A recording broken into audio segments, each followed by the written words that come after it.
بسم اللہ الرحمن الرحیم۔ ہمارے چینل میں خوش آمدید۔ میں اس وقت ساتھ والوں کی دیوار پھلانگنے کی کوشش کر رہی تھی کیونکہ ہماری گیند ان کے گھر چلی گئی تھی اور نیچے ان کے گیٹ پر تالا لگا ہوا تھا، اسی لیے میں اپنی چھت سے ان کی چھت پھلانگنے کی کوشش کرنے لگی۔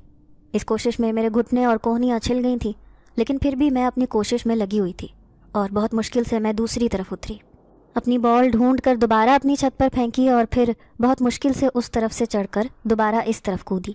میرا مشن کامیاب ہوا اور جتنے بھی بچے وہاں پر میرے ساتھ کھیل رہے تھے وہ سب محلے کے بچے تھے۔ وہ روز میرے ساتھ کھیلنے کے لیے آتے تھے۔ ان سب کو اپنے گھر میں کھیلنے کے لیے میں بلا لیتی، پھر ان کے ساتھ گھنٹوں کھیلتی رہتی۔ ان کی ماؤں کو بھی خبر ہوتی تھی، لیکن جب انہیں زیادہ وقت لگ جاتا تو ان کی مائیں باری باری ڈانٹ ڈپٹ کر کے انہیں لے جاتی۔ ان کے جانے کے بعد میں بھی تھک ہار کر لیٹ جاتی اور پھر تھوڑی دیر بعد کسی نئی شرارت میں لگ جاتی۔ میں ایسی ہی تھی، ہر وقت متحرک اور شرارتی اور شوخ چنچل۔ میں ٹک کر بیٹھنا جانتی ہی نہیں تھی۔ میری نانی کہا کرتی تھی کہ تم میں کوئی پارا بھرا ہے، اسی وجہ سے تم ٹک کر نہیں بیٹھتی۔ نانی کی بات سن کر میں ہنس دیتی اور کہنے لگتی، نانی اسی کا نام تو زندگی ہے۔ نانی مجھے نصیحتیں کرتی رہتی کہ لڑکیوں کو ہمیشہ سلجھے ہوئے انداز میں رہنا چاہیے، انہیں اس طرح سے اچھل کود نہیں کرنا چاہیے، اس طرح زمانہ انہیں اچھا نہیں سمجھتا۔ نانی اکثر مجھے یہ نصیحتیں کرتی رہتی، لیکن میں ایک کان سے سن کر دوسرے سے نکال دیتی اور اکثر کبھی نانی کے گلے میں بازو ڈال کر ان کے گال پر پیار کر لیتی اور نانی کا غصہ ایک دم سے کم ہو جاتا۔ نانی بھی کیا کرتی، ان کی توجہ کا مرکز صرف میں ہی تھی۔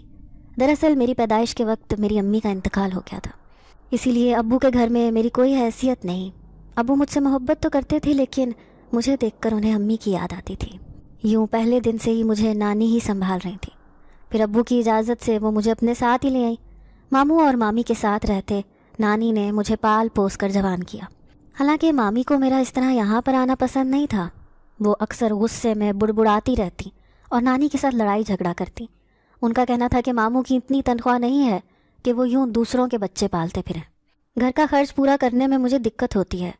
الغرض مامی اکثر نانی کے ساتھ الجھی رہتی تھی، لیکن نانی کا کہنا تھا کہ میرے میاں کی پینشن آتی ہے اور میں اپنا کھانا خود بنا لیا کروں گی، اس لیے میری فکر مت کیا کرو۔ لیکن ماموں اس سارے تماشے کے دوران خاموش تماشائی تھے۔ تاہم پہلے دن سے لے کر آج تک نانی نے میرا ساتھ نہیں چھوڑا۔ یوں نانی کے بے تحاشا لاڈ کی وجہ سے ہی میں بہت زیادہ شریر ہو گئی۔ کچھ اپنے اندر کے اکیلے پن اور تنہائی کو دور کرنے کے لیے بھی میں شرارتیں کرتی رہتی تھی۔ ناظرین، اگر آپ کو آج کی یہ کہانی اچھی لگی ہو تو ویڈیو کو لائک ضرور کریں۔ اگر آپ کو ایسی دہشت ناک دل کو جکڑ دینے والی کہانیاں پسند ہیں تو ایسی ایک کہانی روزانہ سننے کے لیے ہمارے چینل کو سبسکرائب کریں۔ دراصل ماموں مامی اپنے بچوں کو میرے ساتھ کھیلنے نہیں دیتے تھے۔ وہ اپنے بچوں کو منع کرتے تھے کہ مجھ سے بات نہ کریں۔ شروع میں تو مجھے بہت غصہ آتا تھا، میں ان سے الجھ پڑتی تھی، پھر نانی مجھے سمجھاتی تو میں چپ کر جاتی، لیکن اکثر ایسا ہوتا کہ میں مامی کے ساتھ لڑنے پہنچ جاتی۔ مامی بھی مجھے بے نقد سناتی، کہتی کہ تمہارے باپ نے تو پلٹ کر خبر تک نہیں لی اور دوسری شادی رچا کر بیٹھ گیا، جبکہ اسے پتہ بھی تھا کہ اس کی بھی ایک بیٹی ہے، لیکن اس نے اپنے بارے میں سوچا، تمہیں یوں تمہاری نانی کے سپرد کر کے ہاتھ جھاڑ کے بیٹھ گیا۔ مامی کے جو بھی منہ میں آتا وہ مجھے بول دیتی اور میں ایک دم اپنی آنکھوں میں آنسو لیے وہاں سے ہٹ جاتی۔ اس کے بعد میں یا تو گھنٹوں چھت پر آ کر بیٹھی رہتی یا پھر اپنی پسندیدہ جگہ پر پچھلے صحن میں جا کر بیٹھ جاتی۔ میں اپنی حیثیت کو اچھی طرح پہچانتی تھی۔ میں جانتی تھی کہ میرے باپ نے میرے ساتھ اچھا نہیں کیا۔ اگر میری امی زندہ ہوتی تو حالات مختلف ہوتے، لیکن ابو نے مجھے نانی کے سپرد کر کے دوبارہ میری خبر بھی نہیں لی۔ بعد میں کسی رشتہ دار سے ہی پتہ چلا تھا کہ ابو نے دوسری شادی کر لی ہے۔ نانی نے اپنے طور پر یہ خبر مجھ سے چھپائی تھی، لیکن میں نے سن لیا تھا۔ تاہم میں نے نانی کے سامنے کبھی اس بات کو ظاہر نہیں کیا۔ افسوس تو نانی کو بھی تھا، کیونکہ کچھ دن تک نانی مرجھائی ہوئی سی رہی۔ میں تو پہلے بھی اپنے ابو کا نام نہیں لیتی تھی، لیکن اس واقعے کے بعد دوبارہ میں نے کبھی ان کے بارے میں کچھ نہیں کہا۔ تاہم دل ہی دل میں مجھے وہ بہت یاد آتے تھے۔ ان کی تصویریں نانی کے پاس پڑی ہوئی تھیں، میری امی کی شادی کی تصویریں اور اس کے بعد کی بھی کافی تصویریں موجود تھیں، جنہیں میں دیکھتی تو ایک ایک زخم رسنے لگتا۔ میں اللہ سے شکوہ کرتی کہ آخر اس نے میرے ساتھ ہی یہ کیوں کیا، لیکن پھر میں دنیا دکھاوے کو وہی شرارتی، شریر اور ہر دم متحرک رہنے والی مریم بن جاتی۔ نانی کہتی ہے کہ میری پیدائش سے پہلے ہی میری ماں نے میرا نام سوچ لیا تھا۔ ان کا کہنا تھا کہ اگر بیٹی ہوئی تو مریم نام رکھیں گے اور اگر بیٹا ہوا تو علی یا عبداللہ رکھا جائے گا۔ اور پھر جب بیٹی پیدا ہوئی تو ہم نے تیری ماں کی خواہش کے احترام میں تیرا نام مریم رکھا تھا، اسی لیے مجھے اپنے نام سے بہت محبت تھی۔ میں جیسے جیسے بڑی ہو رہی تھی ویسے ویسے نانی مجھے گاہے بگاہے سمجھاتی رہتی تھی۔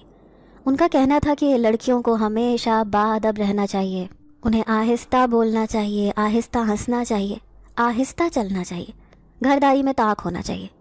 لیکن مجھے ان چیزوں میں کوئی دلچسپی نہیں تھی۔ میں محلے کے بچوں کو اکٹھا کر کے انہیں اپنے ساتھ کھلاتی رہتی اور گھنٹوں ان کے ساتھ شور مچاتی رہتی۔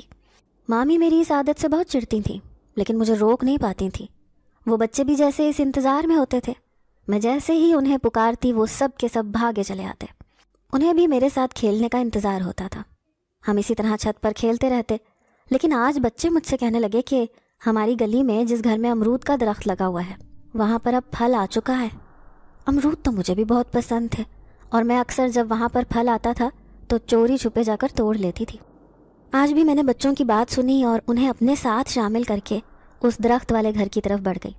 حالانکہ نانی نے مجھے کئی بار منع کیا تھا کہ وہاں سے جا کر پھل مت توڑا کرو، ان کی کئی بار شکایت آ چکی ہے، لیکن میں کیا کرتی؟ میری زبان کو ان امرودوں کا چسکا لگا ہوا تھا، اور اتنی بڑی ہونے کے باوجود میں اس طرح کی بچکانہ حرکتیں کرتی تھی۔ اب بھی میں نے نانی کی نصیحت کو بالکل نظر انداز کیا اور بچوں کو لے کر عین درخت کے نیچے پہنچ گئی۔ میں نے نیچے سے 2-3 پتھر مارے، لیکن وہ امرود نہیں ٹوٹے۔ اب میں سوچ رہی تھی کہ کسی طریقے سے درخت کے اوپر چڑھا جائے، اور پھر میں نے ایک بچے کی پیٹھ کے اوپر چڑھ کر دیوار کے اوپر ہاتھ رکھا اور اچھل کر دیوار پر بیٹھ گئی۔ پھر اس درخت سے امرود توڑ توڑ کر نیچے پھینکنے لگی۔ جب میں نے دیکھا کہ کافی سارے امرود جمع ہو گئے ہیں تو میں نیچے کود آئی اور بچوں کو لے کر وہاں سے بھاگ گئی۔ گھر آ کر ہم سارے سیدھا چھت پر چلے گئے، وہاں پر بیٹھ کر اپنے دوپٹے سے امرود صاف کر کر کے کھائے۔ اس جیسے مزیدار اور رسیلے امرود کہیں اور نہیں ملتے تھے۔ ابھی بھی انہیں کھاتے ہوئے مجھے بڑا مزہ آ رہا تھا۔ اتنی دیر میں مغرب کی اذان ہونے لگ گئی تو میں نے سب بچوں کو گھر جانے کے لیے کہا، کیونکہ ان کی ماں نے خاص تاکید کی تھی کہ مغرب کے بعد بچوں کو مت روکا کرو، انہیں فوراً گھر بھیج دیا کرو۔ اسی لیے بچوں کو بھیج کر میں واپس نانی کے پاس چلی گئی۔ نانی اس وقت کچن میں کھانا بنا رہی تھی۔ مجھے نانی کو اس عمر میں بھی کام کرتے دیکھ کر بہت دکھ ہوتا تھا، لیکن نانی میرے لیے اور اپنے لیے الگ کھانا بناتی تھی۔ جب سے مامی نے انہیں تانا دیا تھا تب سے نانی میرا اور اپنا کھانا خود ہی بناتی تھی۔ حالانکہ میں 15 برس کی ہو چکی تھی، لیکن اپنے لاؤ بالی پن کی وجہ سے میں ابھی تک کچن میں نہیں جاتی تھی۔ نانی لاڈ پیار میں مجھے سمجھاتی تو تھی، لیکن کبھی انہوں نے زبردستی نہیں کی تھی۔ اسی لیے میں نانی کی اسی کمزوری کا فائدہ اٹھاتی تھی۔ ابھی بھی نانی کھانا بنا کر لے آئیں تو میں نے اور نانی نے مل کر کھانا کھایا۔ ایک بات تو ماننے والی تھی، نانی کے ہاتھ میں بہت ذائقہ تھا۔ کھانا کھا کر نانی تو نماز پڑھنے کے لیے چلی گئی۔ نماز پڑھنے کے بعد وہ اپنے کچھ وظائف وغیرہ کرتی تھیں، کچھ صورتیں پڑھتی تھیں اور پھر تھوڑی دیر کے بعد سو جاتی تھیں۔ اسی لیے میں بھی ٹی وی لگا کر بیٹھ گئی۔ کچھ دیر ٹی وی دیکھتے ہوئے گزری تھی کہ اچانک مجھے اپنی آنکھوں کے سامنے ایک سایہ سا محسوس ہوا۔ میں نے ہاتھ سے اس سائے کو پرے جھٹکا، لیکن تھوڑی دیر بعد پھر ایسے لگ رہا تھا جیسے میری آنکھوں کے سامنے کوئی سایہ ہے۔ میں نے سوچا نیند آ رہی ہے شاید، اسی لیے آنکھوں کے آگے اندھیرا چھا رہا ہے، لیکن ایسا کچھ نہیں تھا۔ کچھ دیر ٹی وی دیکھتے رہنے کے بعد میں نے ٹی وی بند کیا، چھوٹی لائٹ آن کر کے سونے کے لیے لیٹ گئی۔ حالانکہ میں رات 12 بجے تک کروٹیں بدلتی رہتی ہوں، لیکن نیند نہیں آتی۔ آج میں سونے کے لیے لیٹ گئی تھی، لیکن نیند آنکھوں سے کوسوں دور تھی۔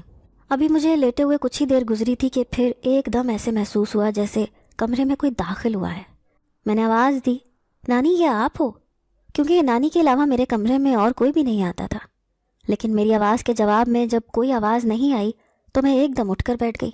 میرے دل کو خوف سا محسوس ہوا، تاہم میں نے لائٹ آن کی اور خالی کمرے میں نظر گھما کر دیکھا۔ میرے علاوہ اس وقت کمرے میں کوئی موجود نہیں تھا، تاہم کسی کی موجودگی کا احساس ہو رہا تھا۔ میں تھوڑی خوفزدہ سی ہو گئی اور اسی لیے اٹھ کر نانی کے پاس چلی گئی۔ نانی نے جو یوں مجھے بے وقت اپنے پاس آتے دیکھا تو تشویش سے پوچھنے لگیں کہ کیا ہوا، تم اتنی گھبرائی ہوئی کیوں ہو؟ میں نے نانی سے کہا، نانی میں دراصل ڈر گئی تھی، اب نیند بھی نہیں آ رہی تھی، اسی لیے آپ کے پاس چلی آئی۔ مجھے پتا تھا آپ جاگ رہی ہوں گی۔